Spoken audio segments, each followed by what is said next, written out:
À mon Dieu, oui. Et non seulement le démontrer du bout des lèvres, mais hors de tout doute raisonnable. Et là, c'est un lourd fardeau. Et devant le trouble de la jeunesse, c'est les mêmes critères. C'est les mêmes critères. Ça part d'autres preuves. Exactement. Est-ce qu'on peut penser qu'un expert en comportement canin devra venir témoigner, montrer que... C'est assez énorme. Bon. Et on a eu souvent des cas soit de noyade d'enfants dans des piscines ou même mort d'enfants dans une voiture et d'autres circonstances où on aurait pu penser qu'il y a eu peut-être une certaine forme de négligence. Et il n'y a pas toujours, il y a rarement des accusations criminelles. Est-ce que vous voyez souvent ça? Rarement. Et c'est pour ça qu'on est étonné de voir que dans ce cas-ci, on a décidé d'y aller dans cette direction-là sans réfléchir plus longtemps. Parce que si on avait considéré les directives de la Couronne en semblable matière, je vois ici au moins une dizaine de facteurs, 8 des facteurs vont contre le fait d'accuser cette dame-là. Alors, j'ai l'impression qu'à Québec, là, au bureau du directeur des poursuites criminelles, on devrait s'approprier le dossier, réfléchir et prendre une décision finale avant de continuer. En terminant, très rapidement, Isabelle, la jeune fille a pu rentrer chez elle, elle a des conditions à respecter. J'imagine qu'elle va préparer les funérailles de son bébé ici. On peut l'imaginer. Effectivement, elle a pu quitter le tribunal en compagnie de son père, de son conjoint, de ses amis. Elle a des conditions usuelles, comme on dit, en plus de ne pas avoir le droit d'avoir sous sa responsabilité des enfants de moins de 12 ans. Mais on comprend qu'elle est complètement absorbée par autre chose, c'est-à-dire préparer les funérailles de son petit bébé. Comme son avocat le disait, elle aurait probablement besoin d'aide assez rapidement. Merci Isabelle de Saint-Catherine. Au revoir. Merci Jean-Paul Lebert. Je vous garde avec vous. Donc, un peu plus tard à l'émission, on va parler d'un autre sujet. C'est dans les tribunaux, une femme qui porte un amical qui veut avoir le droit de témoigner avec son amical devant 12 jurés. Merci. Un peu plus tard à l'émission, j'ai revendiqué 32 000 enseignants de la Fédération autonome de l'enseignement. J'en parle avec Pierre Saint-Germain, leur président. Et puis, au retour, un lac artificiel et 2 millions pour impressionner la visite lors du sommet du G20 et du G8 à Toronto. J'en parle avec le député Stephen Bailey. À tout de suite. Aspirogène, c'est parti! Une compétition relevée. C'est une bonne idée d'où tu t'en vas, Guillaume? Oui, il faut. Avec une pincée de stress. Presque 30 minutes. C'est un peu déstabilisant. Comment tu vas? Ça va chaud, hein? Qu'est-ce qui stresse, ce rendu-là? La brochette de juge, c'est pour nous évaluer. Pour quelle raison ça ne faut plus terminer ton plan? Et un zeste de confiance. Je te dirais que dans l'ensemble, ça va très bien. Très heureux, les ingrédients sont super, on s'amuse. On est comme à la maison, finalement. Les chefs, dès lundi 20h. À Radio-Canada.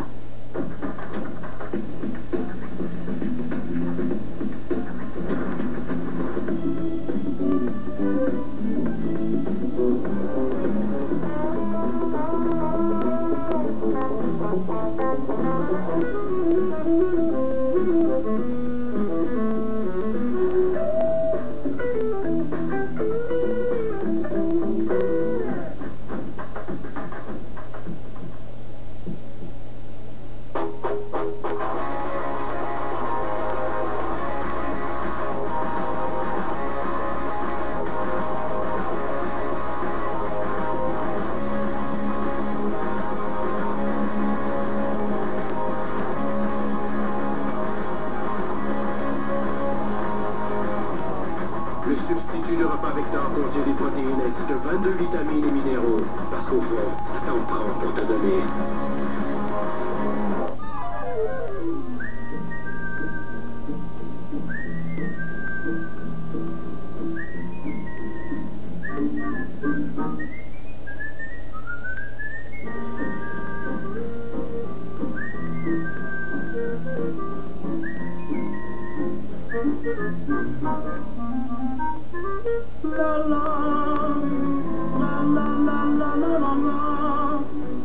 Volkswagen, das Auto.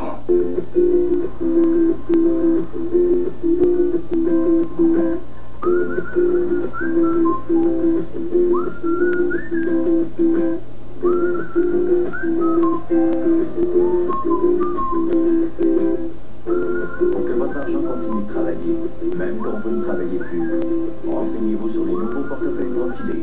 Pour des revenus de retraite qui correspondent à vos besoins, rencontrez un planificateur financier de Desjardins dès aujourd'hui. Vous rêvez d'une maison unique et écologique, Modulex est la solution. Modulex manufacture des habitations éco-durables, haut de gamme, éco-énergétiques depuis 1965. Elle s'est bâtie une solide réputation grâce à la qualité de ses constructions et son service impeccable à travers tout le Québec et dans plus de 25 pays. Découvrez nos modèles exclusifs certifiés Nouveau Climat. Contactez-nous 1-800-MODULEX et surveillez nos promotions en ligne sur modulex-international.com.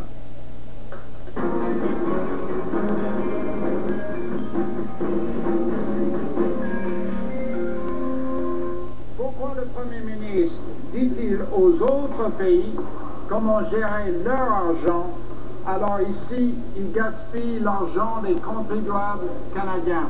Fake lake by a fake government. C'est exactement ça. C'est ridicule de vouloir nous... On est sur le bord du lac Ontario. On fait venir des journalistes et on leur dit c'est pas ici. Il donne un mauvais exemple, M. le Président, en dilapidant les fonds publics pour faire du sommet de G20 un paquet de 3 jours sur le bord d'une faux lac. Le Président, ce ne sont pas des dépenses pour un faux lac, c'est une dépense pour un pavillon de promouvoir le tourisme canadien. Alors, on le voit, l'opposition continue vraiment d'attaquer le gouvernement Harper à propos de ce fameux corridor canadien. C'est un lac artificiel avec des canaux, des chaises, même le petit chant des oiseaux. Ça va être aménagé à Toronto pour le sommet du G8 et du G20 à la fin du mois. Question de donner aux journalistes étrangers un aperçu de la campagne ontarienne, du beau et grand Canada, mais c'est du faux, en fait, qu'on va leur présenter. Et ça va coûter 2 millions de dollars. Mais l'opposition, elle ne digère pas que le milliard qui va coûter la sécurité des 2 sommets à une ville. Alors, j'en ai parlé un peu plus tôt avec Stephen Blaney, qui, lui, est président du caucus conservateur du Québec et qui a été un peu envoyé au front pour défendre les choix du gouvernement. Bonjour, M. Blaney. Bonjour, Mme Alors, vous avez entendu M. Layton, vous avez entendu M. Layton, une absurdité. C'est une idée folle, c'est de l'argent gaspillé? Ben, en fait, M. Layton va être déçu parce que c'est le lac des 57 000 $ et c'est un bassin, en fait. Et évidemment, c'est un aménagement. Je pense que ça coûte moins cher de déplacer le bassin que plutôt que de déplacer tous ces dignitaires-là, tout ce beau monde-là. On voit les coûts associés finalement à un sommet de cette envergure-là. Alors, c'est un bassin de 57 000 $, mais je peux y faire une bonne prix. J'ai une piscine hors terre de 27 pieds, je peux y faire ça à bon prix. Mais en même temps, le 1,9 million, là, il n'implique pas toute l'installation de ce centre-là avec les quais, les canaux, c'est pas... Ouais. C'est quoi le 1,9 million, là? Ben, c'est ça, justement. C'est, comme je vous dis, le bassin, c'est 57 000 $. L'opposition, présentement, là, est partie en peur. Et moi, je dis, évitons donc de jeter le bébé avec l'eau du bain, puisqu'on a les 2 pieds dans l'eau. Voyez-vous, Mme Sow, les Jeux olympiques de Londres vont coûter 1,5 milliard de dollars. Et là, on ne parle pas des 30 plus grands chefs du monde avec une délégation de milliers de personnes et 3000 journalistes. On parle de personnes très importantes, des athlètes, mais il faut reconnaître le niveau de sécurité qui est requis pour non seulement un et deux sommets, G8, G20, en même temps, au même endroit. Donc, le budget prévu est de l'ordre de 1 milliard de dollars, mais maintenant, il faut comptabiliser les coûts. Et évidemment, on s'attend à ce que ce soit fait avec rigueur, avec discernement, et aussi, bien, comme vous le savez, la vérificatrice générale va se pencher là-dessus. Mais votre je voudrais poser une question, M. Blaney. Je ne veux pas un discours de votre part, c'est très bon, un discours de votre part, mais c'est une entrevue. 1,9 million, là, ça ne tombe pas des arbres. Le lac ne vient pas tout seul, là.